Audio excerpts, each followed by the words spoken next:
Hello everyone. So generally directors కొన్ని movies బాగా తీయగలరు, కానీ ఈచ్ అండ్ ఎవ్రీ మూవీ ఒక కల్ట్ క్లాసిక్ లాగా తీయగలది మాత్రం one and only David Fincher. And I think is one of the under rated. అంటే పెద్దగా ఈయన గురించి ఎవరు మాట్లాడరు, బట్ స్టిల్ ఆయన తీసిన ఈచ్ అండ్ ఎవ్రీ మూవీ అందరూ చూసుంటారు. సో ఈ వీడియోలో లెటెస్ట్ సి అసలు ఎవరి డేవిడ్ ఫించర్, తన స్టైల్ ఆఫ్ ఫిల్మ్ మేకింగ్ ఏంటి, అండ్ ఎందుకు ఆయన ఇంత స్పెషల్. సో అందుకే ఇంకా without wasting more time, let's go. I think people are perverts. I've maintained that. That's the foundation of my career.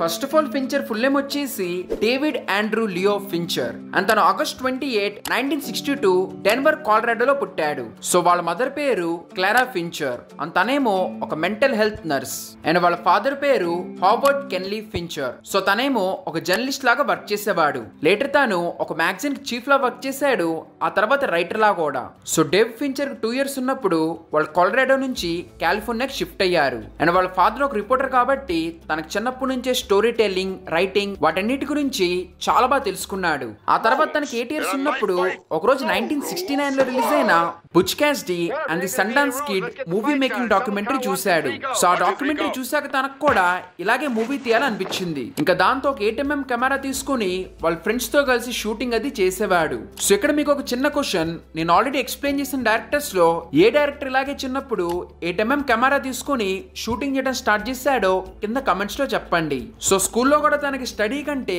ఈ ఆర్ట్, ఫిల్మ్ మేకింగ్, ఫోటోగ్రఫీ వీటి మీద ఎక్కువ ఇంట్రెస్ట్ ఉండేది. లైక్ స్కూల్లో తను చాలా షార్ట్ స్టోరీస్ రాసేవాడు. ఇన్ఫాక్ట్ డ్రామా క్లబ్ లో కూడా చాలా స్కిట్స్ తను డైరెక్ట్ చేసేవాడు. ఇన్ఫాక్ట్ రోజు స్కూల్ అయిపోయాక తను వాళ్ళ దగ్గరలో ఉన్న థియేటర్ లో ప్రొజెక్షనిస్ట్ పని చేసేవాడు. సో అలా పనిచేస్తా తను 1941, ఆల్ ది జాజ్ ఇలాంటి చాలా మూవీస్ తాను కొన్ని వందల సార్లు చూశాడు. ఇన్ఫాక్ట్ ఆ మూవీస్ అన్నిసార్లు చూస్తా తాను ఫిల్మ్ మేకింగ్ నేర్చుకున్నాడు. లైక్ షార్ట్ డివిజన్ ఎలా చేస్తున్నారు, డైరెక్టర్ ఎలా డైరెక్ట్ చేస్తున్నాడు, అండ్ ఆ కెమెరా యాంగిల్స్ ఎందుకు అలా పెట్టారు, సో ఇలాంటి విషయాలన్నీ తాను ఆ మూవీస్ చూసే నేర్చుకున్నాడు. సో ఆ తర్వాత స్కూల్ అయిపోయాక తనకి ఇంట్రెస్ట్ ఉన్నట్టే ఆ తర్వాత ఫిల్మ్ మేకింగ్ స్కూల్ కు వెళ్ళాడు. కానీ ఎందుకో తెలియదు తనకు అదంతా ఇంట్రెస్టింగ్ అనిపించలేదు. సో అందుకే తాను ఫిల్మ్ మేకింగ్ స్కూల్ మానేశాడు. సో అక్కడ నుంచి బయటకు వచ్చేసాక అదే కాలిఫోర్నియాలో మిల్లీ వ్యాలీ అని ఒక స్మాల్ ప్లేస్ లో ఉన్న ఒక యానిమేషన్ స్టూడియోలో వర్క్ చేయడం స్టార్ట్ చేశాడు. కానీ స్టార్టింగ్ లో తనకి యానిమేషన్ గురించి పెద్దగా తెలియదు కాబట్టి ఫస్ట్ లో అన్ని చిన్న చిన్న పనులు చేసేవాడు. లైక్ వాళ్ళకి ఏదైనా సామానం తేయటం, ఫోటో ల్యాబ్ లో వర్క్ చేయటం, ఆర్ జెరాక్స్ మెషిన్స్ చూసుకోవటం, ఇలాంటి చిన్న చిన్న పనులు చేసేవాడు. సో వెళ్లే కొందికి స్లోలీ ఇలాంటి చిన్న పనుల నుంచి కొంచెం ఇంపార్టెంట్ పనులు చేయడం స్టార్ట్ చేశాడు. Like he became assistant camera loader. So ఆ పని చేయడం మూలానే తనకు మోషన్ కంట్రోల్ వాటన్నిటి గురించి చాలా బాగా తెలిసింది. సో ఆ చిన్న కంపెనీలో వర్క్ చేయడం ఆపేశాక ఆ తర్వాత తను జార్జ్ లూకస్ తో కలిసి ఒక మూవీకి వర్క్ చేశాడు. అండ్ ఆ పరిచయం మూలాన ఆ తర్వాత తను జార్జ్ లూకస్ స్టార్ట్ చేసిన ఇండస్ట్రియల్ లైట్ అండ్ మ్యాజిక్ లో జాయిన్ అయ్యాడు. బట్ యాక్చువల్లీ ఫస్ట్ అక్కడ కూడా తను ఒక అసిస్టెంట్ లాగా వర్క్ చేయడం స్టార్ట్ చేశాడు. కానీ slowly he became head of visual effects department. And అలా తను చాలా ఫేమస్ మూవీస్ అయిన Indiana Jones and Return of Jedi లో విజువల్ ఎఫెక్ట్స్ డిపార్ట్మెంట్ లో వర్క్ చేశాడు. బట్ ఆఫ్టర్ దట్ 1984 లో తన ILM వదిలేశాడు. సో అక్కడ నుంచి బయటకు వచ్చాక తాను ఒక టీవీ కమర్షియల్ డైరెక్ట్ చేశాడు. బట్ దాని పేరు వచ్చేసి అమెరికన్ క్యాన్సర్ సొసైటీ. సో తను డైరెక్ట్ చేసిన ఫస్ట్ కమర్షియల్ అయినా it was very controversial. So actually అది స్మోకింగ్ పట్ల అవేర్నెస్ క్రియేట్ చేయడానికి తయారు చేసిన యాడ్. బట్ అది చాలా స్ట్రాంగ్ గా ఉండాలని చెప్తాను ఒక ఫీటస్ సిగరెట్ కాల్స్తున్నట్టు చూపించాడు. And that was very controversial. But still ఆ కాంట్రవర్సీ మూలానే తన గురించి చాలా మందికి తెలిసింది. So after that music videos చేయాలనుకున్నాడు. సో అందుకే తను వెళ్లి తన ఐడియాస్ లైమ్ లైట్ స్టూడియోస్ కి చెప్పాడు. కానీ అక్కడ ఉన్న సైమన్ ఫీల్డ్స్ అనే ప్రొడ్యూసర్ తనకు పెద్దగా టాలెంట్ లేదని చెప్పి తను రిజెక్ట్ చేశాడు. కానీ ఫించర్ అక్కడతో ఆగలేదు. ఆ ప్రొడ్యూసర్ చెప్పిన తప్పని ప్రూవ్ చేయాలని తను వెంటనే వెళ్లి నిస్పిట్ అండ్ లీలాన్స్ తో వర్క్ చేయడం స్టార్ట్ చేశాడు. బట్ యాక్చువల్లీ ఫించర్ కి అక్కడ వర్క్ చేయడం పెద్దగా నచ్చలేదు. బికాస్ అక్కడ ఉన్న వాళ్ళు ఈ మ్యూజిక్ డైరెక్టర్స్ ని పెద్దగా పట్టించుకునే వాళ్ళు కాదు. ఇన్ఫాక్ట్ వాళ్ళ రూమ్ కూడా అక్కడున్న వాష్రూమ్ పక్కన ఉండేదంట.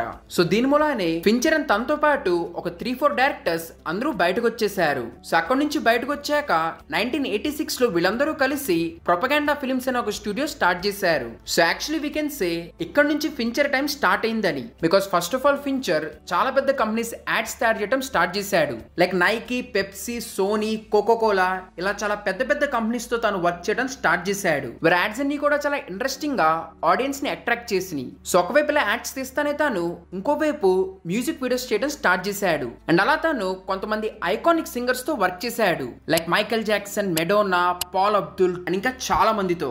వీరు ఆల్మోస్ట్ తాను 53 మ్యూజిక్ వీడియోస్ డైరెక్ట్ చేశాడు. ఇన్ఫాక్ట్ ఎంటీవీ హిస్టరీలోనే he became highest nominated music director. And that too వరుసగా 3 years he was nominated for best director in a video award కి. సో ఒక్కలే ఇన్ అవార్డ్స్ కు నామినేట్ అవ్వడం అనేది ఎప్పుడు జరగలేదు. సో వీటన్నిటి మూలాన he was very famous. And in fact వాళ్ళ ప్రొపగండా ఫిలిమ్స్ లో అప్పట్లో Michael Bay and Jack Snyder లాంటి డైరెక్టర్స్ కూడా వర్క్ చేశారు. సో టిల్ 1990 తన ఓన్లీ మ్యూజిక్ వీడియోస్ తీసినా గానీ హాలీవుడ్ లో he was very famous.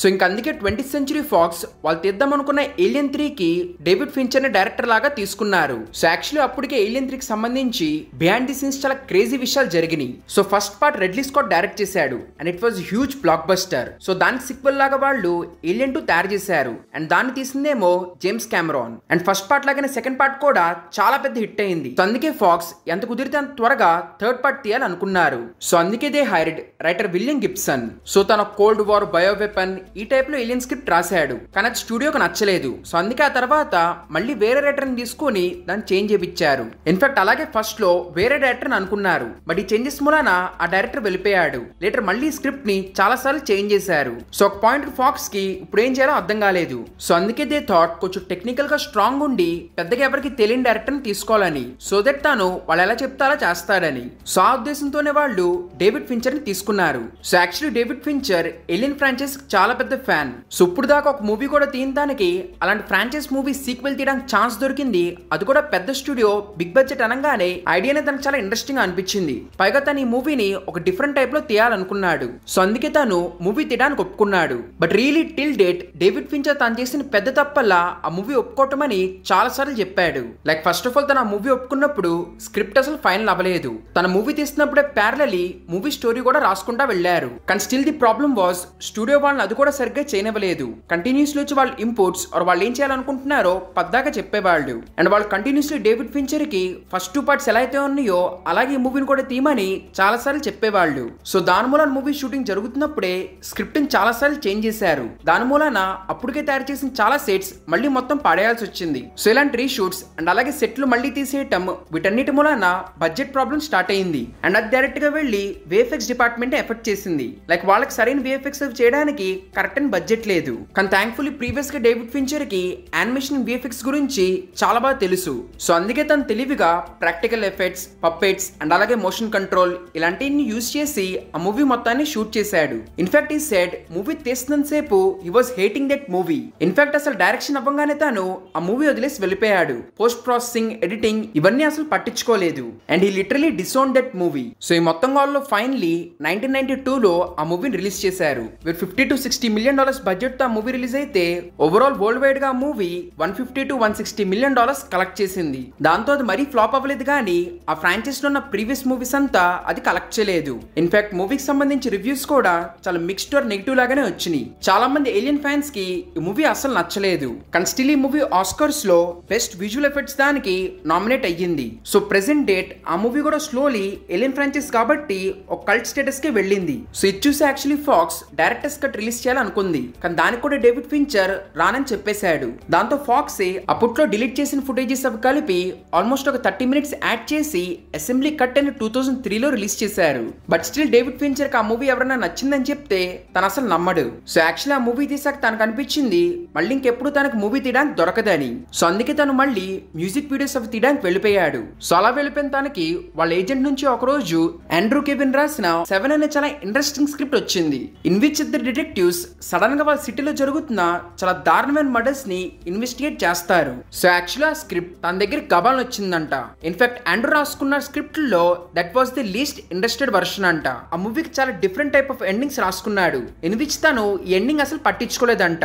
So అందుకే ఎప్పుడైతే డేవిడ్ ఫించర్ ఆ మూవీకి సంబంధించి తను అడిగాడో ఎండింగ్ చేంజ్ చేయాలి అన్నాడు. కానీ ఫించర్ దానికి వద్దని చెప్పాడు. అన్నిటికన్నా మోస్ట్ మధ్యలో చూపించే రివీలే తనకు చాలా ఇంట్రెస్టింగ్ గా అనిపించింది. సో అలా ఈ decided to make that movie. So అనుకున్న తర్వాత తను మార్గన్ ఫ్రీమెన్ అండ్ అలాగే బ్రాడ్ పిట్ ని ఎలాగోలా ఒప్పించాడు. సో యాక్చువల్లీ బ్రాడ్ పిట్ తన lover boy stereotype role ని బ్రేక్ చేయాలి అనుకున్నాడు. సో అందుకే he wanted to try something different and అందుకే తాను ఈ మూవీకి ఒప్పుకున్నాడు. సో ఇలా ఇద్దరు మంచి యాక్టర్స్ రావడంతో దాంతో న్యూలైన్ సినిమా దీన్ని ప్రొడ్యూస్ చేయడానికి ముందుకొచ్చింది. కానీ వాళ్ళు రావటమే డేవిడ్ ఫించర్ క్లియర్ కట్ గా కొన్ని రూల్స్ చెప్పాడు. అంటే ప్రీవియస్ గా ఏలియన్ 3లో తన కంట్రోల్ లేకపోవటం మూలాన తను ఎంత సఫర్ అయ్యాడో తనకు గుర్తుంది. సో అందుకే తను అప్పుడే డిసైడ్ అయ్యాడు దట్ ఈసారి అలా జరగకూడదని. సో అందుకే తను క్లియర్ గా చెప్పాడు ఈ మూవీ తీస్తున్న సేపు కంప్లీట్ క్రియేటివ్ ఫ్రీడమ్ ఇవ్వాలని. సో దాని న్యూలైన్ సినిమా వాళ్ళు కూడా ఒప్పుకున్నారు. బట్ వాళ్ళ ఎండింగ్ గురించే దేవర్ బిట్ స్కెప్టికల్. అంటే ఎండింగ్ చేంజ్ చేయమని వాళ్ళు అడిగారు. దానికి first of all David Fincher ఒప్పుకోలేదు. అండ్ దానికి తగ్గట్టు బ్రాడ్ పిట్ కూడా చెప్పాడు ఒక ఎండింగ్ చేంజ్ చేస్తే తన మూవీ మధ్యలోనే వదిలేసి వెళ్ళిపోతానని. దాంతో తప్పగా వాళ్ళు ఒప్పుకున్నారు.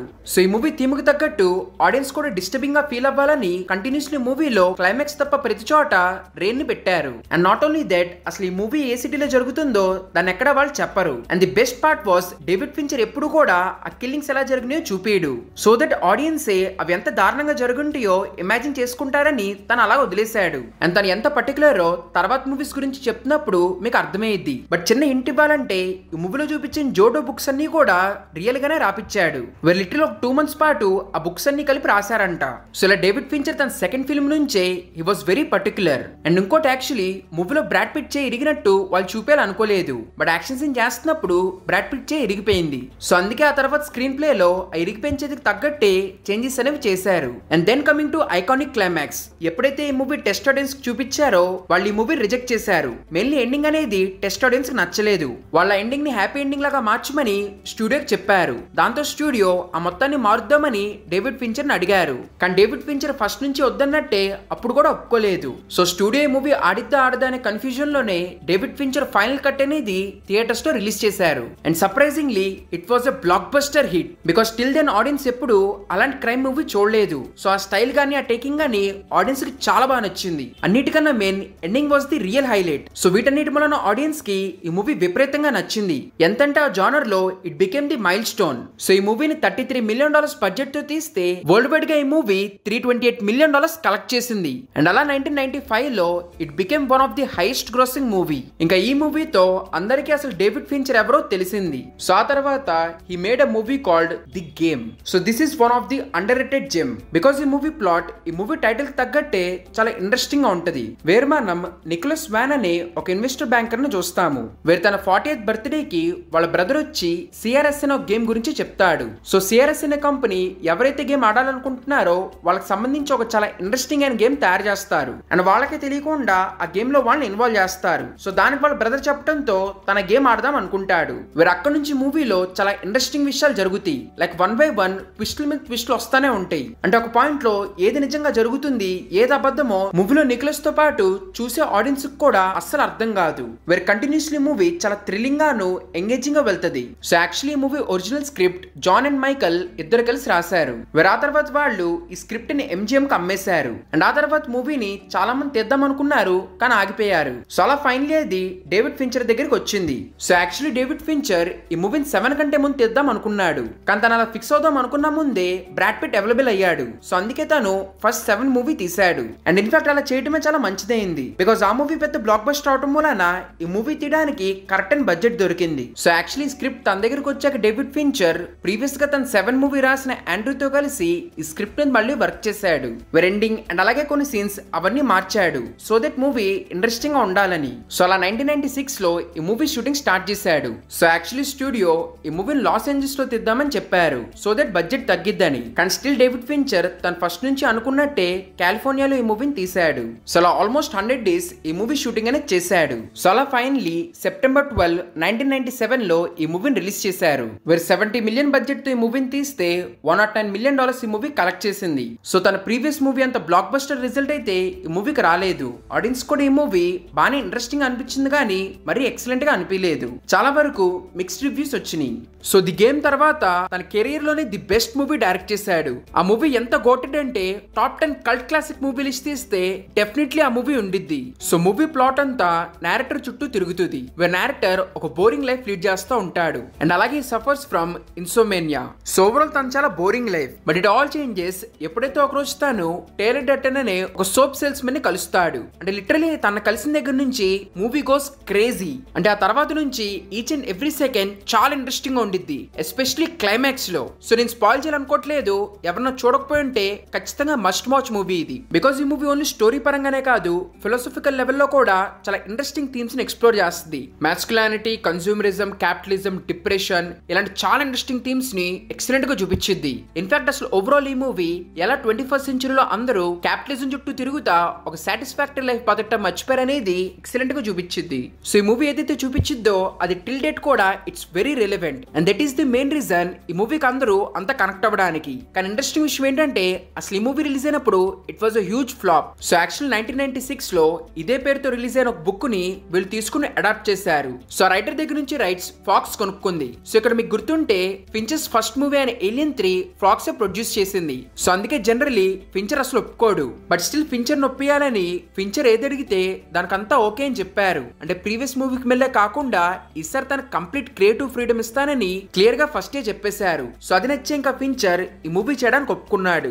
So actually studio Brad Pitt role లో ఫస్ట్ లో రసల్ క్రోన్ తీసుకోవాలని అనుకున్నారు. కానీ ఫించర్ దానికి ఒప్పుకోలేదు. బికాస్ ఫించర్ ఆ రోల్ లో బ్రాడ్ పిట్ ని తీసుకోవాలని అనుకున్నాడు. అండ్ అనుకున్నట్టే తర్వాత తను వెళ్ళి బ్రాడ్ పిట్ ని కన్విన్స్ చేసి ఆ రోల్ లో తీసుకున్నాడు. Same with Helen Carter character కూడా. సో ఆ తర్వాత ఫించర్ తన స్టైల్లో మల్టిపల్ టేక్స్ తో ఈ మూవీని ఆల్మోస్ట్ 130 days షూట్ చేశాడు. అండ్ దాని మూలన ఫస్ట్ లో ఈ మూవీ బడ్జెట్ $50 million అనుకుంటే అది పెరిగి $67 million దాకా వెళ్ళింది. ఇన్ఫాక్ట్ మూవీ స్టార్టింగ్ లో చూపించిన CGI షాట్ ఫస్ట్ లో బడ్జెట్ లేక ఒప్పుకోలేదు. ఆ తర్వాత ఎప్పుడైతే బడ్జెట్ ఇంక్రీజ్ చేశారో అప్పుడు ఆ సీన్ ని యాడ్ చేశారు. అండ్ ఇక్కడ యాక్చువల్లీ ఫించర్ ప్రీవియస్ గా ఉన్న CGI నాలెడ్జ్ చాలా ఉపయోగపడింది. బికాస్ మీరు కనుక చూస్తే ఈ మూవీలో మొత్తం ఒక జూమో షాట్ ఉంటది. సో అదంతా కూడా ఫించర్ మొత్తం క్లియర్ గా ఫస్ట్ పిక్చరైజ్ చేసి తర్వాత CGI వాళ్ళకు చూపించాడు. అండ్ ఇంకోటి ఈ మూవీలో యాక్టర్స్ ఇద్దరు ఫైట్ చేసుకునే సీన్ లో యాక్చువల్లీ ఇద్దరు కూడా రియల్ గా తాగేసి అక్కడ ఫైట్ చేసుకున్నారు. అండ్ అలాగే కన్స్యూమరిజం హిట్ చేయడానికి మూవీలో చాలా చోట్ల ఫించర్ స్టార్ బక్స్ ని చూపించాడు. సో దానికి స్టార్ బక్స్ పెద్దగా ఏమీ అనలేదు.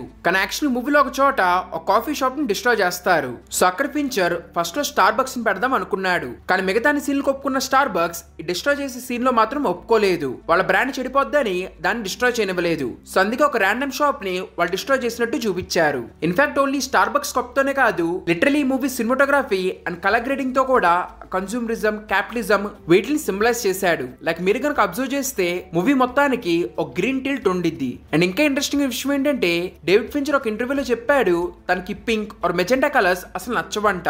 అండ్ దానికి కూడా యాక్చువల్లీ ఈ కన్స్యూమరిజం, క్యాపిటలిజం ఇదే రీజన్. అంటే ఆ కలర్స్ యాక్చువల్లీ వాటిని డిపిక్ట్ చేస్తాయి కాబట్టి ఆ కలర్స్ అంటే తనకు నచ్చమని చెప్పాడు. సో ఇలా through out the movie each and every frame David Fincher చాలా పర్టికులర్ గా తయారు చేశాడు. సో ఇలా మూవీ మొత్తం తయారు చేయడం ఒకవైపు అయితే మూవీ రిలీజ్ అండ్ అలాగే పోస్ట్ రిలీజ్ చాలా విషయాలు జరిగినాయి. లైక్ మూవీ మొత్తం తయారు చేశాక ఫాక్స్ ఈ మూవీని చూశారు. కానీ వాళ్ళకి మూవీ ఎండింగ్ పెద్దగా ఎక్కలేదు. సో అందుకే వాళ్ళు చేంజ్ చేద్దామని అడుగుదామన్నా ఫస్ట్ లో వాళ్ళు ప్రామిస్ చేశారు కాబట్టి ఇంకా అందుకే వాళ్ళు డేవిడ్ ఫించర్ అడగలేదు. అండ్ అలా వాళ్ళు ఫిక్స్ అయిపోయారు ఇంకా ఈ మూవీ ఫ్లాప్ అయిద్దని. సో అందుకే ఈ మూవీ ప్రమోషన్ కూడా ఒక డిఫరెంట్ స్టైల్లో చేశారు. లైక్ ఈ మూవీ అంతా కూడా బాక్సింగ్ దాని మీద అని చెప్పి అలా ప్రమోట్ చేశారు. సో దట్ అట్లీస్ట్ కొంతమంది అయినా ఈ మూవీ చూడడానికి వస్తారని. అండ్ ఇక్కడ వింత విషయం ఏంటంటే యాక్చువల్లీ మూవీ రిలీజ్ అయినప్పుడు వీళ్ళు అనుకున్నట్టే పెద్ద ఫ్లాప్ అయింది. లైక్ $63 million బడ్జెట్ తో ఈ మూవీని తీస్తే చాలా కష్టపడి ఈ మూవీ $100 million కలెక్ట్ చేసింది. అండ్ మోస్ట్లీ అప్పుడు ఆడియన్స్ కి ఈ మూవీ సరిగ్గా అర్థం కాలేదు. సో అందుకే ఈ మూవీకి చాలా వరకు మిక్స్డ్ రెస్పాన్స్ వచ్చింది. సో అందుకే మిగతా ఆడియన్స్ కూడా ఈ మూవీని థియేటర్ లో చూడలేదు.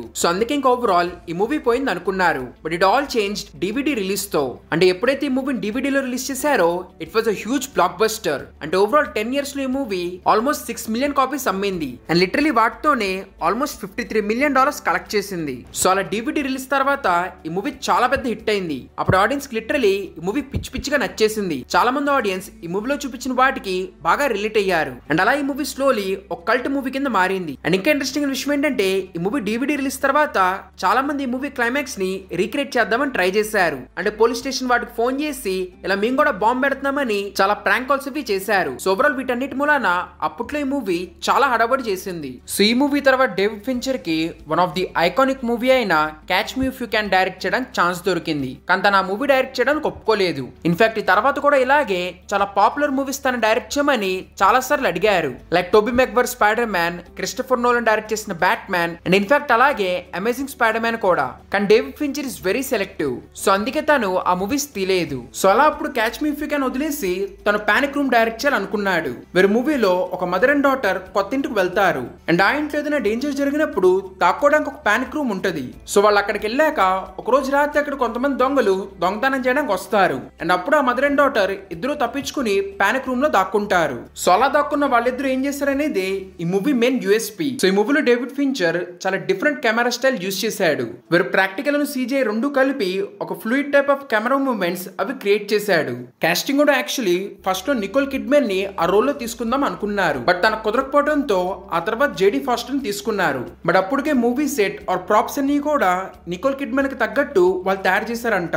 ఆ తర్వాత మళ్ళీ జేడీ ఫాస్టర్ కి తగ్గట్టు ఆ మొత్తాన్ని చేంజ్ చేశారు. ఇన్ఫాక్ట్ యాక్చువల్లీ మూవీ షూటింగ్ అప్పుడు జేడీ ఫాస్టర్ ప్రెగ్నెన్సీ మూలాన షూటింగ్ ని మళ్ళీ 6 months పోస్ట్ పోన్ చేశారంట. అండ్ ఇంకోటి షూటింగ్ ముందే David Fincher 3D computer model అవి వాడి మొత్తం ప్రీ విజువలైజేషన్ చేశాడంట. లైక్ సెట్ ఎలా ఉండాలి ఆర్ కెమెరా మూవ్మెంట్స్ ఎలా ఉండాలో అవన్నీ 3D మోడల్ ద్వారా వాళ్ళకి ఎక్స్ప్లెయిన్ చేశాడంట.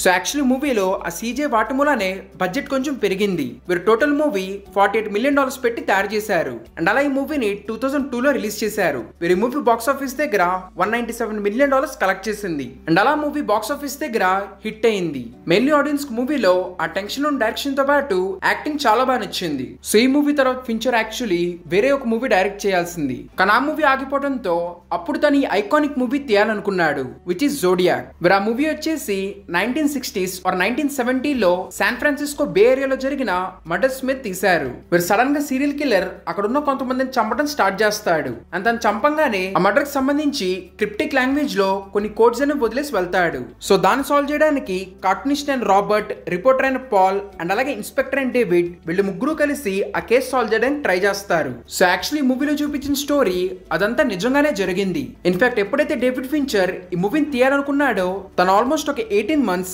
రైటర్ అండ్ వాండర్బిట్ తో కలిసి రీసెర్చ్ అవి చేశాడు. Real life victims, inspectors, detectives వీళ్ళందరినీ వెళ్ళి కలిశాడు. సో తను చేసిన రీసెర్చ్ కి ఎంత పర్టికులర్ అంటే అప్పుడున్న రిపోర్ట్స్ ప్రకారం విక్టిమ్ డ్రెస్సెస్ ఆర్ కాస్ట్యూమ్స్ అవన్నీ యాక్యురేట్ గా యాస్టీస్ ఉండేట్టు తను చూసుకున్నాడు. ఆ క్రిప్టిక్ లాంగ్వేజ్ ను కూడా ముందే కన్ఫర్మ్ చేసి ఆల్మోస్ట్ యాక్యురేట్ గా చూపించాడు. Then coming to casting, first నుంచి తను జేక్ జిల్లాల్ ని ఆ రోల్ లో తీసుకోవాలనుకున్నాడు. Same with Mark Ruffalo. కానీ రాబర్ట్ డౌనీ జూనియర్ బదులు తను ఫస్ట్ యాక్చువల్లీ బ్రాడ్ పిట్ ని తీసుకోవాలనుకున్నాడు. కానీ బ్రాడ్ పిట్ కుదరపోయేసరికి అప్పుడు తను రాబర్ట్ డౌనీ జూనియర్ ని తీసుకున్నాడు. So actually this was before iron man. So అప్పుడే రాబర్ట్ డౌనీ జూనియర్ జైలు నుంచి బయటకు వచ్చాడు. సో అందుకే తను కూడా చాలా ఫాస్ట్ గా ఒప్పుకున్నాడు. కానీ యాక్చువల్లీ సెట్ లో Jake Gyllenhaal and Robert Downey Junior ఇద్దరు డేవిడ్ ఫించర్ తో గొడవ పడ్డారు. And the reason is lot of takes. So actually David Fincher direction style వచ్చేసి తన యాక్టర్స్ దగ్గర నుంచి చాలా టేక్స్ తీసుకుంటాడు. అంటే లిటరలీ కొన్ని సీన్ లో అయితే ఆల్మోస్ట్ 20 to 30 టేక్స్ తీసుకుంటాడు. బికాస్ మెయిన్లీ తన ఫిలాసఫీ వచ్చేసి ఫస్ట్ స్టార్టింగ్ టేక్స్ లో యాక్టర్స్ డైరెక్ట్ గా మసిల్ మెమరీతో యాక్ట్ చేస్తారు. కానీ టేక్స్ వెళ్లే కొందికి వాళ్ళలోనే ఎమోషన్ బయటకు వచ్చిద్దని తను అంటాడు. You know, I know you won the Oscar last night in the tub and you figured out what this is going to be, but now I want to challenge. Now I want to get beyond muscle memory. I want you to know exactly where to sit in that chair. I want you to be really comfortable because it's your home. And so you come in, you throw your coat on the couch. So అందుకే తను చాలా takes తీసుకుంటాడు. తన career starting 7 movie నుంచి తన అదే style ని follow అవుతున్నాడు. సో ఈ మూవీలో కొన్ని సీన్లలో ఆల్మోస్ట్ 40 టేక్స్ దాకా తీసుకున్నాడు. దాని మూలానే రాబర్ట్ డౌనీ జూనియర్ అండ్ అలాగే జేక్ జిల్లాల్ వీళ్ళిద్దరూ తనతో గొడవ పడ్డారు. అండ్ అలాగే హిస్టారికల్ యాక్యురసీ మెయింటైన్ చేయడానికి చాలా సీన్లలో CGI అది యూస్ చేశారు. ఇన్ఫాక్ట్ మూవీలో చూపించిన ప్రతి ఒక్క సీన్ లో బ్లడ్ ఎక్కడా కూడా రియల్ కాదు, అన్ని కూడా తర్వాత వాళ్ళు పోస్ట్ ప్రొడక్షన్ లో యాడ్ చేశారు. అండ్ ఈ మూవీకి సంబంధించి ఇంకో ఇంట్రెస్టింగ్ విషయం ఏంటంటే డేవిడ్ ఫించర్ అడిగినట్టే ప్రొడక్షన్ వాళ్ళు తనకి కంప్లీట్ క్రియేటివ్ ఫ్రీడమ్ ఇచ్చారు. బట్ వాళ్ళు చెప్పిందల్లా ఈ మూవీ రన్ టైం 2.5 hours ఉండాలని. సో అందుకే ఫించర్ యాక్టర్స్ వాళ్ళ డైలాగ్స్ చాలా ఫాస్ట్ గా చెప్పమని చెప్పాడు. సో దట్ దాంతో రన్ టైం కవర్ అయిద్దని తన టెక్నిక్ యూజ్ చేశాడు. సో హిస్టారికల్ యాక్యురసీ అండ్ అలాగే లాట్ ఆఫ్ టేక్స్, CGI వీటన్నిటి మూలన మూవీ బడ్జెట్ కొంచెం ఎక్కువైంది. మరి మూవీ బడ్జెట్ వచ్చేసి ఇట్స్ అరౌండ్ $65 million. సో ఈ బడ్జెట్ తో ఈ మూవీ రిలీజ్ అయితే మోస్ట్లీ తన ప్రీవియస్ మూవీస్ లాగానే పర్ఫార్మ్ చేసింది. అంటే క్రిటికల్ ఈ మూవీకి చాలా మంచి అప్రిసియేషన్ వచ్చింది. అందరూ ఈ మూవీని చాలా బాగా పొగిడారు. బట్ సాడ్లీ అది బాక్స్ ఆఫీస్ లో కన్వర్ట్ అవ్వలేదు. మరి ఈ మూవీ ఓవరాల్ $84 million కలెక్ట్ చేసింది. సో అంటే కనీసం బ్రేక్ ఈవెన్ కూడా అవ్వలేదు. కానీ యాజ్ ఐ సెడ్ అందరూ ఈ మూవీని చాలా బాగా అప్రిషియేట్ చేశారు. ఇన్ఫాక్ట్ మెమరీస్ ఆఫ్ మర్డర్స్ లాంటి సేమ్ టైప్ ఆఫ్ మూవీ తీసిన బాంగ్ జాంగ్ కూడా ఈ మూవీని చాలా అప్రిషియేట్ చేశాడు. లైక్ ఈ said zodiac is one of his favourite movie అంట. మెయిన్లీ ఈ మూవీలో తనకి ఆ డైరెక్షన్ అండ్ అలాగే సినిమాటోగ్రఫీ ఇవన్నీ చాలా బాగా నచ్చినాయి అంట. ఇన్ఫాక్ట్ ఆడియన్స్ కూడా ఈ మూవీ తర్వాత డివిడీలో రిలీజ్ అయినప్పుడు చాలా బాగా నచ్చింది. ఇన్ఫాక్ట్ 7 లాగానే క్రైమ్ థ్రిల్లర్ జానర్ లో ఈ మూవీని one of the cult classic లాగా కన్సిడర్ చేస్తారు. అండ్ ఈ మూవీ తర్వాత డేవిడ్ ఫించర్ తన స్టైల్ కి చాలా డిఫరెంట్ గా ఎవరు ఎక్స్పెక్ట్ చేయని మూవీ తీశాడు. అంటే అప్పుడు దాకా డేవిడ్ ఫించర్ మూవీస్ అన్ని కూడా కంప్లీట్లీ ఆర్ రేటెడ్, బట్ ఈసారి ఇట్ వాస్ PG-13. అండ్ అలాగే ఎప్పుడు తాను క్రైమ్ థ్రిల్లర్ డ్రామా ఇలాంటి మూవీస్ తీసేవాడు. కానీ ఫర్ ది ఫస్ట్ టైం ఒక స్లైస్ ఆఫ్ లైఫ్ లాంటి రొమాంటిక్ డ్రామా మూవీ తీయాలనుకున్నాడు. కానీ ఒక మైండ్ బ్లోయింగ్ కాన్సెప్ట్ తో వీరి మూవీలో హీరో ఏజ్ రివర్స్ లో వెళ్తది. అంటే తను పుట్టినప్పుడు చాలా ముసలోళ్ళలాగా ఉంటాడు అండ్ స్టోరీ వెళ్లే కొందికి తన ఏజ్ అనేది తగ్గిపోతా ఉంటది. సో ఇలాంటి ఒక డిఫరెంట్ కాన్సెప్ట్ తీసుకుని he started making the movie called the Curious Case of Benjamin Button. So actually 1992లో స్కాట్ అనే ఆయన ఇదే కాన్సెప్ట్ మీద ఒక షార్ట్ స్టోరీ రాశాడు. అండ్ ఆ స్టోరీని టైంకు తగ్గట్టు చాలా మంది చేంజ్ చేశారు. అండ్ ఇన్ఫాక్ట్ లేట్ 90s నుంచే ఈ కాన్సెప్ట్ మీద మూవీ తీయాలనుకున్నారు. కానీ అప్పుడున్న టెక్నాలజీతో ఆ స్టోరీ తీయలేమని చెప్పి చాలా సార్లు ట్రై చేసి ఆగిపోయారు. అండ్ ఆ తర్వాత 1990sలో ఆ మూవీ రైట్స్ పారమౌంట్ పిక్చర్స్ కొనుక్కుంది. అండ్ వాళ్ళు ఫైనలీ డేవిడ్ ఫించర్ ని అప్రోచ్ అయ్యారు. వీరు ఫించర్ కూడా ఆ కాన్సెప్ట్ ఆఫ్ స్టోరీ చాలా బాగా నచ్చింది. సో అందుకే ఆ మూవీ తీయాలని తను ఫిక్స్ అయ్యాడు. Mainly took it like a challenge because still then తను ఒక టైప్ ఆఫ్ మూవీస్ తీశాడు. సో వాటికి డిఫరెంట్ గా ఈ మూవీ తీద్దామని తను ఫిక్స్ అయ్యాడు. పైగా తనకు ఫస్ట్ నుంచే VFX అండ్ CGI మీద చాలా మంచి గ్రిప్ ఉంది. సో అందుకే ఈ మూవీ తీయడానికి he was completely prepared. And మీకు తెలిసే ఉంటది ఒక ఫించర్ డైరెక్టర్ అయితే తన ఫస్ట్ ప్రిఫరెన్స్ ఎవరికి ఇస్తారని. సో బ్రాడ్ పిట్ కూడా ఈ రోల్ చేయడానికి ఒప్పుకున్నాడు. వీరు ఓన్లీ ఒప్పుకోవటమే కాదు, వీ కెన్ సే తన కెరీర్ బెస్ట్ పర్ఫార్మెన్స్ ఇచ్చాడు. బికాస్ మూవీలో తన క్యారెక్టర్ ఏజ్ రివర్స్ లో వెళ్తది. సో దానికి తగ్గట్టు తాను ఓన్లీ ఫిజికలీయే కాదు మెంటలీ కూడా చాలా ప్రిపేర్ అయ్యాడు. వేరు కొన్నిసార్లు క్యారెక్టర్ మేకప్ కోసం తాను ఆల్మోస్ట్ 5 hours మేకప్ సీట్ లో కూర్చునేవాడు. అండ్ అలాగే ఫించర్ కూడా ఈ మూవీకి తన బెస్ట్ ఇచ్చాడు. లైక్ ఫస్ట్ ఆఫ్ ఆల్ ఈ మూవీలో groundbreaking CGI and VFX చూపించారు. బికాస్ టిల్ దెన్ ఎవరు అలాంటిది ఎప్పుడు చేయలేదు. సో వాళ్ళ మోషన్ క్యాప్చర్, ప్రాక్టికల్ ఎఫెక్ట్స్ ఇవన్నీ యూజ్ చేసి బ్రాడ్ పిట్ నలా ఓల్డ్ గా చూపించారు. దాంతో పాటు ఫించర్ ఈ మూవీ మొత్తానికి ఒక టీల్ గ్రీన్ లాంటి కలరైజేషన్ ఇచ్చాడు. సో దట్ ఒక నాస్టాల్జియా ఫీల్ క్రియేట్ చేయడానికి. అండ్ దాంతో పాటు స్క్రీన్ మీద కనపడే each and every scene periodically accurate గా ఉండేట్టు చూసుకున్నాడు. సో ఇలా టెక్నికలీ ఎంత ఎఫర్ట్ అయితే పెట్టాడో మూవీ స్టోరీ ఆర్ డైరెక్షన్ మీద కూడా అలాంటి ఎఫర్ట్స్ పెట్టాడు. లైక్ ఎక్కడ కూడా టెక్నికాలిటీస్ ఎక్కువై మూవీ స్టోరీ డైల్యూట్ అవ్వకుండా చూసుకున్నాడు. సో ఈ CGI, VFX అండ్ అలాగే ప్రొడక్షన్ క్వాలిటీ వీటన్నిటి మూలన ఈ movie budget it was almost $150 to $160 million.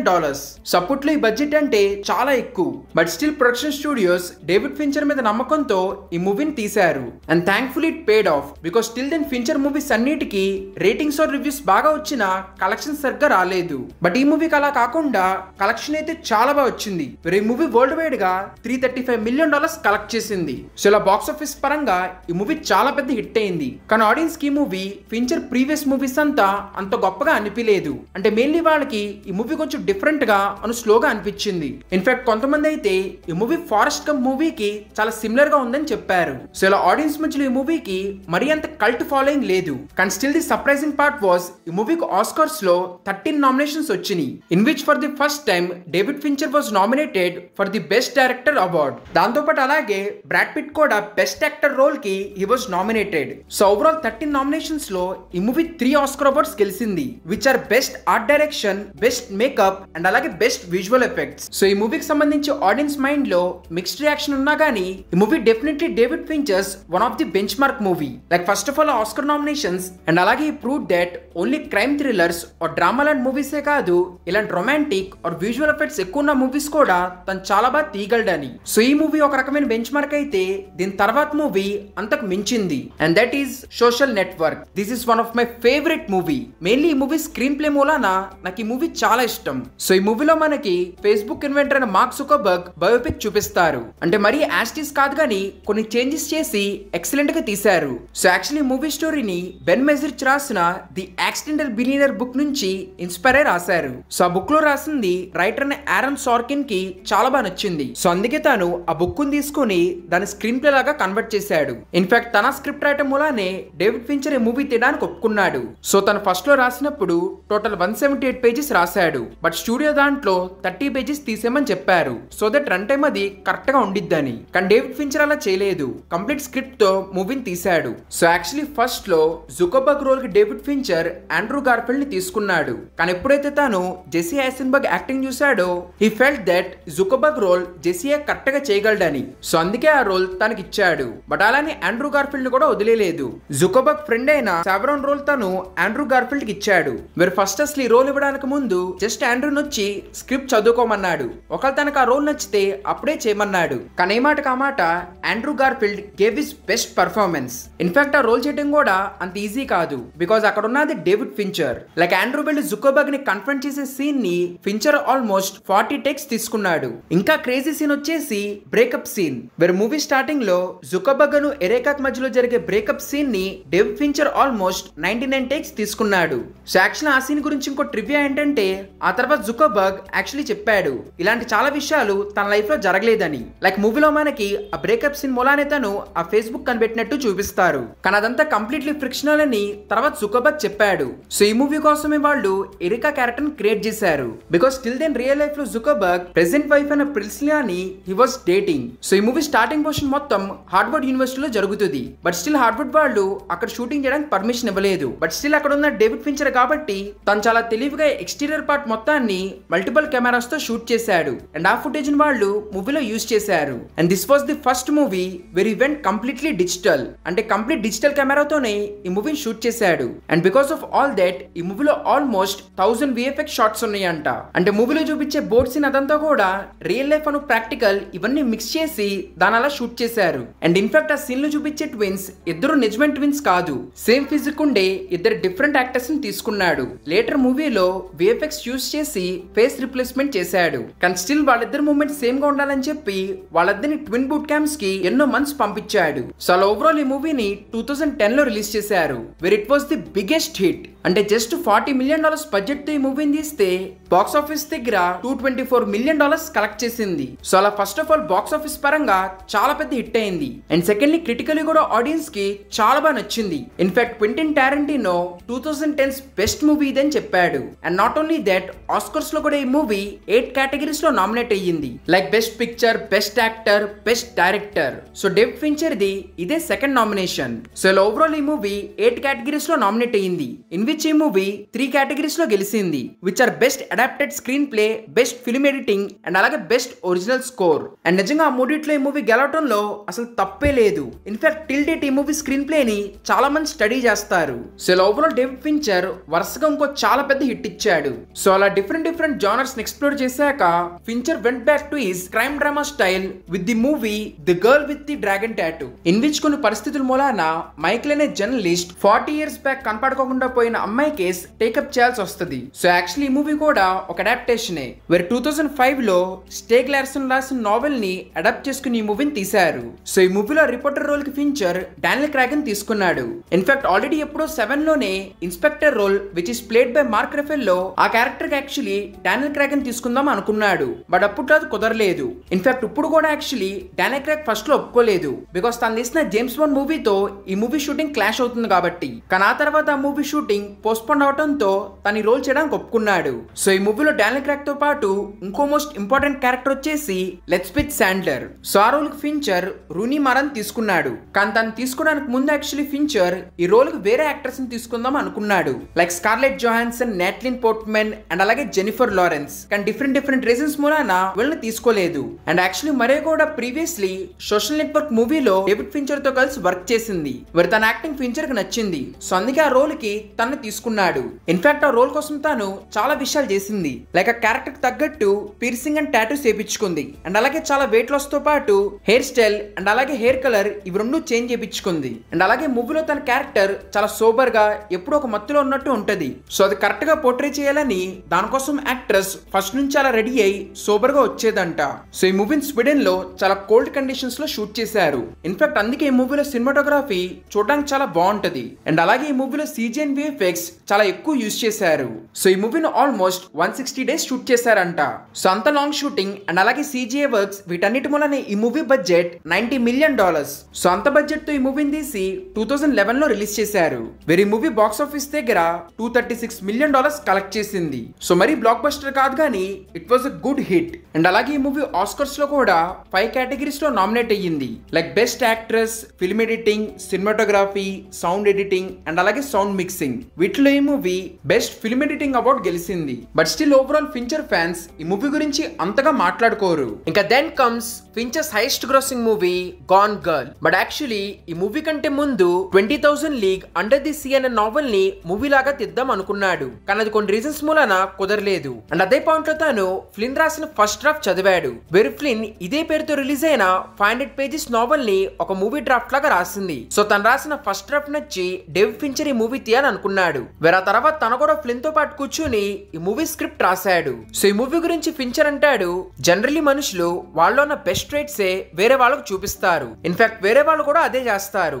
So అలా ఇద్దరు కలిసి లవ్ చేసుకుని మ్యారేజ్ చేసుకుంటారు. సో ఇలా బెస్ట్ ట్రైట్స్ చూపించడం మూలన స్టార్టింగ్ లో అంతా బానే ఉంటది. కానీ ఆ మ్యారేజ్ అయ్యాక స్లోలీ ఆఫ్టర్ సమ్ టైమ్ ఆ ఇంట్రెస్టింగ్ ఫ్యాక్టర్ పోద్ది అండ్ అప్పుడు గొడవలు స్టార్ట్ అవుతాయి. సో ఓవరాల్ ఇదే మూవీ ప్రిమైస్ అని తను చెప్పాడు.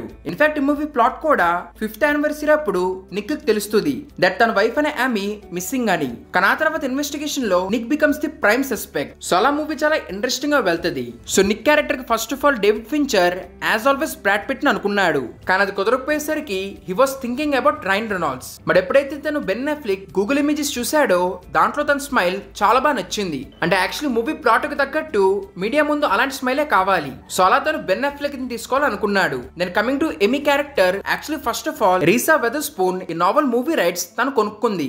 Because she was planning that ఆ ఎమీ రోల్ తను చెయ్యాలని. బట్ ఆ తర్వాత తను మూవీని ప్రొడ్యూస్ చేద్దాం అనుకుంది. సో ఇంకా ఫించర్ ఆ రోల్ లో చాలా మందిని అనుకున్నాడు, like Charlize Theron, Natalie Portman, Emily Blunt. But finally selected Rosamund Pike. ఇంకా then he started shooting. So most of the shooting Cape అను మెస్యూరోలో జరిగింది. But as you all know David Fincher చాలా సార్లు ఆల్మోస్ట్ 50 టేక్స్ దాకా తీసుకున్నాడు. Where in fact one of the scene లో Nick క్యామీని గోడ మీద బ్యాంగ్ చేయాలి. వేర్ ఫించర్ దానికి కూడా చాలా టేక్స్ తీసుకున్నాడు. And each and every take లో బెన్ అఫ్లెక్ కొంచెం రియలిస్టిక్ గా ఉండాలని ఆ సీన్ కొంచెం గట్టిగా చేస్తున్నాడు. దాంతో 18th or 19th టేక్ దగ్గర పింక్మెన్ ఫెల్ట్ కంకషన్. అండ్ అలాగే ఇంకో విషయం ఏంటంటే ఒక సిల్లీ ఫైట్ మూలన షూటింగ్ ఆపేయాల్సి వచ్చింది. వేర్ బెన్ అఫ్లెక్ ఆ ప్లేస్ కి తగ్గట్టు ఓ స్పోర్ట్స్ క్యాప్ వేసుకోవాలి. కానీ బెన్ అఫ్లెక్ ఏమో వేరే టీమ్ ఫ్యాన్. సో అందుకే తను ఆ క్యాప్ వేసుకోనని చెప్పాడు. కానీ యాజ్ ఎక్స్పెక్టెడ్ ఫించర్ ఒప్పుకోలేదు. సో ఇలా నిజంగా వీళ్ళిద్దరి మధ్యలో గొడవ మూలన షూటింగ్ ని ఆపారు.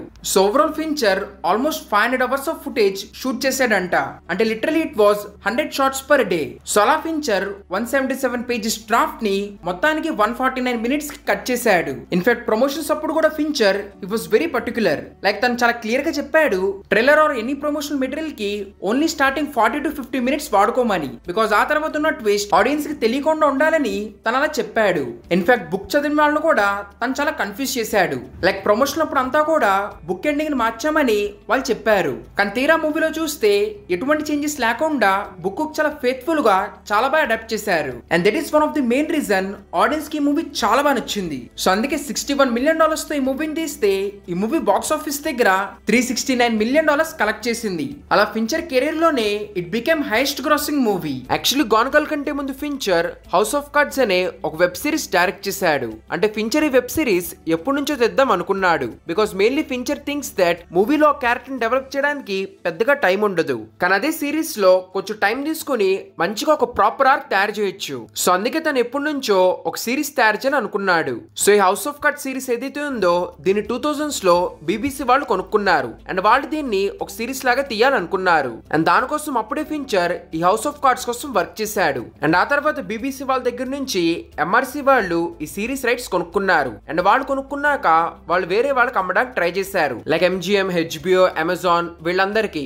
సో అప్పుడు ఇంకోవైపు నెట్ఫ్లిక్స్ వాళ్ళది ఏదైనా ఒరిజినల్ కంటెంట్ తయారు చేయాలని అనుకున్నారు. బికాస్ స్టిల్ దెన్ వాళ్ళు అన్ని రెంటెడ్ అమ్మేవాళ్ళు. కానీ ఎలా అయితే గ్రోత్ ఉండదని చెప్పి ఏదైనా మంచి కంటెంట్ ఉంటే దాన్ని వాళ్ళే ప్రొడ్యూస్ చేయాలని అనుకున్నారు. అప్పుడే వాళ్ళకి ఈ హౌస్ ఆఫ్ కార్డ్స్ గురించి తెలిసింది. పైగా ఫించర్ వాజ్ ఇంట్రెస్టెడ్ అనగానే వాళ్ళు వెంటనే ఆ సిరీస్ రైట్స్ కొనుక్కున్నారు. అండ్ ఇంకా అలా ఈ సిరీస్ ప్రొడక్షన్ స్టార్ట్ అయింది. సో కాస్టింగ్ వచ్చేసరికి ఫించర్ ఈ క్యారెక్టర్ లో ఫస్ట్ ఎవరినైతే అనుకున్నాడో ఆ యాక్టర్స్ నే తీసుకున్నాడు, like Kevin Spacey as Frank Wood. So actually ఈ సిరీస్ అంతా కూడా యుఎస్ గవర్నమెంట్ పాలిటిక్స్ దానికి సంబంధించింది. అంటే యాక్చువల్లీ 1989 లోనే ఇదే పేరుతో ఒక నావెల్ రిలీజ్ చేశారు. సో ఆ తర్వాత దాన్ని ఒక బ్రిటిష్ సిరీస్ లాగా కూడా అడాప్ట్ చేశారు. సో అప్పటి నుంచే ఫించర్ దాన్ని చేయాలనుకున్నాడు. సో అలా ఫైనల్ 2013 లో ఈ సిరీస్ ని రిలీజ్ చేశారు. Where starting pilot episode and second episode Fincher direct చేశాడు. వేర్ ఆ 2 ఎపిసోడ్స్ ఆడియన్స్ కి చాలా బాగా నచ్చింది. ఇన్ఫాక్ట్ తను డైరెక్ట్ చేసిన 2 ఎపిసోడ్స్ కి తను ఎన్నో అవార్డ్స్ కూడా గెలిచాడు. అండ్ ఇక మిగిలిన ఎపిసోడ్స్ వేరే వాళ్ళు డైరెక్ట్ చేశారు. బట్ ఆల్ టుగెదర్ ఫించర్ ఆ సిరీస్ ని ప్రొడ్యూస్ చేశాడు. Where first first season was a massive hit. In fact ఆ సిరీస్ మూలనే నెట్ఫ్లిక్స్ కు ఒక ప్రాపర్ స్టార్ట్ దొరికింది. ఆ తర్వాత ఆ సిరీస్ టోటల్ 6 సీజన్స్ రిలీజ్ అయినాయి. లాస్ట్ సీజన్ లో యాక్చువల్లీ మెయిన్ లీడ్ అయిన కెవిన్ స్పైసీని మార్చాల్సి వచ్చింది. ఎందుకు అదంతా it's all together different story. So ఈ సిరీస్ అయ్యాక తను గాన్ గర్ల్ డైరెక్ట్ చేశాడు. ఆఫ్టర్ దట్ 2014 లో HBO Max తో 3 సిరీస్ డీల్ అనేది సైన్ చేశాడు, which are Utopia, shake down and video sync craze. Utopia వచ్చేసి ఒక బ్రిటిష్ సిరీస్ రీమేక్. సో ఎప్పుడైతే వాళ్ళు ఆ సిరీస్ ప్రొడక్షన్ స్టార్ట్ చేశారో ఫించర్ అండ్ HBO Max మధ్యలో ప్రొడక్షన్ బడ్జెట్ కి సంబంధించి చాలా డిస్ప్యూట్స్ అనేవి జరిగినాయి. ఇంకా దాంతో ఆ సిరీస్ ని అక్కడే ఆపేశారు. కానీ లేటర్ 2018 లో అమెజాన్ వాళ్ళ సిరీస్ రైట్స్ కొనుక్కుని వాళ్ళే సొంతంగా తయారు చేసుకున్నారు. కానీ it was a huge disaster. So utopia ఆగిపోవడం వలన ఫించర్ మిగిలిన 2 సిరీస్ కూడా చేయలేదు. బట్ ఆ వెంటనే 2015 లో మైండ్ హంటర్ అని ఇంకో సిరీస్ మీద వర్క్ చేయడం స్టార్ట్ చేశాడు. సో యాక్చువల్లీ ఈ సిరీస్ మీద కూడా ఫించర్ 2009 నుంచే వర్క్ చేస్తున్నాడు. సో బేసిక్లీ సిరీస్ లో FBI వాళ్ళు డీల్ చేసిన సైకో కిల్లర్స్ గురించి చూపించారు. అసలు ఫస్ట్ దీనికి సంబంధించి ఓ బుక్ అనేది రాశారు. సో ఆ book Charles Theron David Fincher 2009 లో ఇచ్చింది. అప్పటి నుంచే ఫించర్ కి ఈ ఐడియా నచ్చి దీన్ని డెవలప్ చేయాలనుకున్నాడు. కానీ ఫస్ట్ లో 21st Century Fox and HBO Max దీన్ని డెవలప్ చేయాలనుకున్నారు. బట్ ఆ తర్వాత కొన్ని ఇష్యూస్ మూలాన వాళ్ళు డ్రాప్ చేశారు. అండ్ అప్పుడే వెంటనే నెట్ఫ్లిక్స్ ఆ రైట్స్ అనేవి కొనుక్కుంది. So Fincher House of Cards అవి తయారు చేశాడు కాబట్టి సిరీస్ తయారు చేయడంలో హీ వాస్ కంఫర్టబుల్. సో ఎలాగో నెట్ఫ్లిక్స్ కొనుక్కుంది కాబట్టి తనే దీన్ని కూడా డెవలప్ చేయాలనుకున్నాడు. ఈ సిరీస్ లో తను మల్టిపుల్ ఎపిసోడ్స్ డైరెక్ట్ చేశాడు. అండ్ అలాగే ఈ సిరీస్ కూడా he was executive producer. So ఈ సిరీస్ టోటల్ 2 సీజన్స్ రిలీజ్ అయినాయి and both are highly rated. కానీ స్టిల్ నెట్ఫ్లిక్స్ ఎక్స్పెక్ట్ చేసినంత వ్యూవర్షిప్ రాలేదు కాబట్టి 2 సీజన్స్ తర్వాత నెట్ఫ్లిక్స్ దీన్ని హోల్డ్ లో పెట్టింది. ఇంకా ఆ తర్వాత యాక్టర్స్ కాంట్రాక్ట్స్ అయిపోయినాయి. అండ్ అలాగే ఫించర్ కూడా తన నెక్స్ట్ ప్రాజెక్ట్ కి మూవ్ ఆన్ అయిపోయాడు. దాంతో సీజన్ 3 కోసం ఫ్యాన్స్ ఎంత డిమాండ్ చేసినా గానీ నెట్ఫ్లిక్స్ ఆ సిరీస్ ని ఆపేసింది. రీసెంట్ గా ఫించర్ చెప్పాడు, నేను తయారు చేసిన 2 సీజన్స్ తో ఐఎమ్ సాటిస్ఫైడ్. సో ఆ సిరీస్ తయారు చేయడానికి చాలా ఎక్కువ కాస్ట్ అవుతుంది. సో ఆ సిరీస్ ప్రొడక్షన్ బడ్జెట్ చాలా ఎక్కువ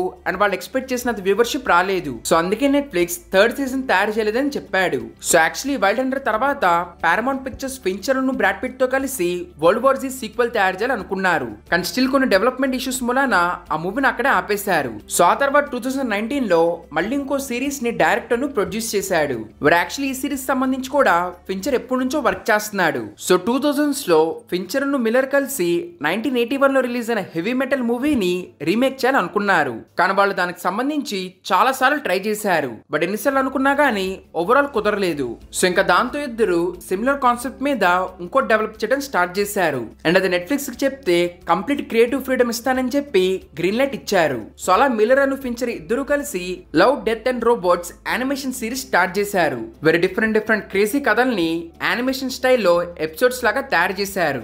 ఈ సిరీస్ కూడా చాలా పెద్ద హిట్ అయింది. ఇన్ఫాక్ట్ ఆ తర్వాత దీని టోటల్ 4 సీజన్స్ రిలీజ్ చేశారు. సో ఓవరాల్ ఫించర్ టోటల్ ఈ 3 సిరీస్ ని డైరెక్టర్ ను ప్రొడ్యూస్ చేశాడు. సో ఈ లవ్, డెత్, రోబోట్స్ తయారు చేసే ఫించర్ ఒక మంచి ఇంట్రెస్టింగ్ మూవీ మీద వర్క్ చేయడం స్టార్ట్ చేశాడు. ఇన్ఫాక్ట్ ఆ మూవీ ఒక రకంగా తన డ్రీమ్ ప్రాజెక్ట్. బికాస్ ఈ మూవీ స్క్రిప్ట్ వాళ్ళ ఫాదర్ అయిన జాక్ ఫించర్ ఎప్పుడో 90s అప్పుడే రాశాడు. అప్పుడే తన తీమని అడిగితే ఫించర్ పెద్దగా ఇంట్రెస్ట్ చూపిలేదు. బట్ ఆ తర్వాత మళ్ళీ ది గేమ్ తర్వాత తీయాలనుకున్నాడు. కానీ ఇక్కడ ప్రాబ్లం ఏంటంటే ఫించర్ ఈ మూవీని కంప్లీట్లీ బ్లాక్ అండ్ వైట్ లో తీయాలనుకున్నాడు. కానీ అప్పుడున్న టెక్నాలజీ మూలాన బడ్జెట్ చాలా ఎక్కువ అవుతుంది. సో అందుకే ఏ ప్రొడక్షన్ స్టూడియో దీన్ని తీయడానికి ముందుకు రాలేదు. ఈ మూవీని తీయడానికి ముందుకు రాలేదు. But after long gap Netflix తనతో 4 ఎక్స్క్లూజివ్ డీల్ సైన్ చేశారు కాబట్టి house of cards and mind Hunter తర్వాత ఫించర్ నెట్ఫ్లిక్స్ తో కలిసి ఈ మూవీ తీయాలనుకున్నాడు. నెట్ఫ్లిక్స్ వాళ్ళు కూడా కంప్లీట్ క్రియేటివ్ ఫ్రీడమ్ ఇస్తామని ఈ మూవీకి ఒప్పుకున్నారు. సో యాక్చువల్లీ ఈ మూవీ ఏంటంటే 1941 లో రిలీజ్ అయిన one of the iconic movie అయిన Citizen Kane writer Herman Mankiewicz మీద. సో అప్పట్లో ఈ మూవీ చాలా కాంట్రవర్షియల్. సో అందుకే తన స్క్రిప్ట్ రాశాక ఈ మూవీని ఎవరు తీయనివ్వలేదు. అలాంటి టైంలో ఆరిస్ విల్స్ వచ్చి ఈ మూవీని తీస్తానన్నాడు. కానీ ఇక్కడ క్యాచ్ ఏంటంటే క్రెడిట్స్ లో మెకెన్జీ పేరు రాయనని చెప్పాడు. అండ్ మెకెన్జీ బదులు ఈ మూవీ తనే రాశానని చెప్తానన్నాడు. సో ఈ మ్యాంక్ అనే మూవీ ఈ మొత్తం కాంట్రవర్సీని కవర్ చేస్తుంది. సో ఈ మూవీని ఫించర్ ఆల్మోస్ట్ 3 months షూట్ చేశాడు. వెరీ హిస్టారిక్ గానీ యాక్యురేట్ గా ఉండాలని చెప్పి ఫించర్ ఆ సెట్స్ అవన్నీ ఏపిచ్చాడు. అండ్ అలాగే ఈ మూవీని రెడ్ హీలియం మోనోక్రోమిక్ 8K కెమెరాస్ తో షూట్ చేశాడు. సో ఆ కెమెరాని యూజ్ చేసి వీళ్ళు డైరెక్ట్లీ షూటింగ్ అప్పుడే కంప్లీట్లీ బ్లాక్ అండ్ వైట్ లో షూట్ చేశారు. అంటే జనరల్లీ చాలా మూవీస్ ని కలర్ లో షూట్ చేసి వాటిని బ్లాక్ అండ్ వైట్ లో కన్వర్ట్ చేస్తారు. బట్ ఈ మూవీని అలా కాకుండా కంప్లీట్లీ బ్లాక్ అండ్ వైట్ లో షూట్ చేశారు. సో ఓన్లీ విజువలే కాదు సౌండ్ ను కూడా 1940s తగ్గట్టు డీకంప్రెస్ చేశారు. అండ్ ఈ మూవీలో Fincher event completely extreme. And literally ఈ మూవీలో ఒక డైలాగ్ ఫ్రీ సీన్ కోసం 200 టేక్స్ తీసుకున్నాడు. అండ్ అదొకటే కాదు dinner party scene or protesting interesting scene ఇవన్నిట్లో కూడా 100+ టేక్స్ తీసుకున్నాడు. సో ఇలా ఫించర్ ఈ మూవీని చాలా సీరియస్ గా తీశాడు. కానీ సాడ్లీ రిలీజ్ అప్పుడు COVID-19 ఉండటం మూలాన ఈ మూవీని చాలా లిమిటెడ్ స్క్రీన్స్ లో రిలీజ్ చేశారు. కానీ స్టిల్ ఆ తర్వాత ఈ మూవీ ఆస్కర్స్ లో 10 కేటగిరీస్ లో నామినేట్ అయ్యింది. వేరే డేవిడ్ ఫించర్ బెస్ట్ డైరెక్టర్ కేటగిరీకి నామినేట్ అవ్వడం అనేది ఇదే థర్డ్ టైం. సో ఈ మూవీ 10 కేటగిరీస్ లో నామినేట్ అయితే దాంట్లో 2 categories which is cinematography and production design గెలిచింది. సో ఎలాగో నెట్ఫ్లిక్స్ తో డీల్ ఉంది కాబట్టి తన నెక్స్ట్ మూవీ కూడా నెట్ఫ్లిక్స్ తోనే తీయాలనుకున్నాడు. ఈసారి ది కిల్లర్ అనే ఒక ఫ్రెంచ్ గ్రాఫిక్ నోవెల్ ని అడాప్ట్ చేయాలనుకున్నాడు. బట్ యాజ్ ఆల్వేస్ యాక్చువల్లీ ఈ మూవీ ఐడియా కూడా తనకి ఎప్పటి నుంచో ఉంది. ఇన్ఫాక్ట్ 2007 లో బ్రాడ్ పిట్ ని హీరోలాగా పెట్టి ఈ మూవీని తీయాలనుకున్నాడు. కానీ ఆ తర్వాత కొన్ని రీజన్స్ మూలం కుదరలేదు. సో అదే మూవీని ఈసారి నెట్ఫ్లిక్స్ తో చేశాడు. మెయిన్ రోల్ లో మైకల్ ఫాస్బెండర్ ని తీసుకున్నాడు. సో ఈ మూవీలో ఒక ప్రిసైజ్ కిల్లర్ గబాలను గురి తప్పితే ఏమేదో చూపించాడు.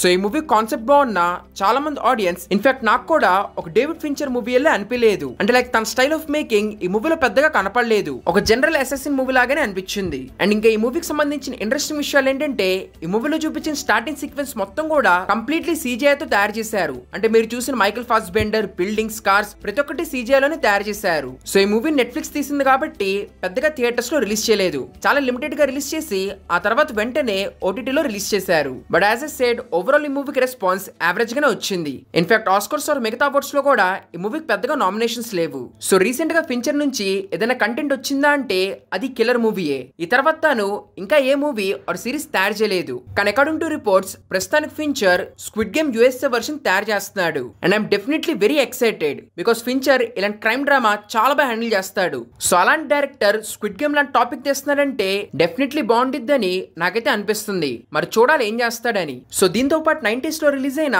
చాలా పాపులర్ మూవీ అయిన చైనాటౌన్ మూవీది ప్రీక్వెల్ సిరీస్ మీద వర్క్ చేస్తున్నాడంట.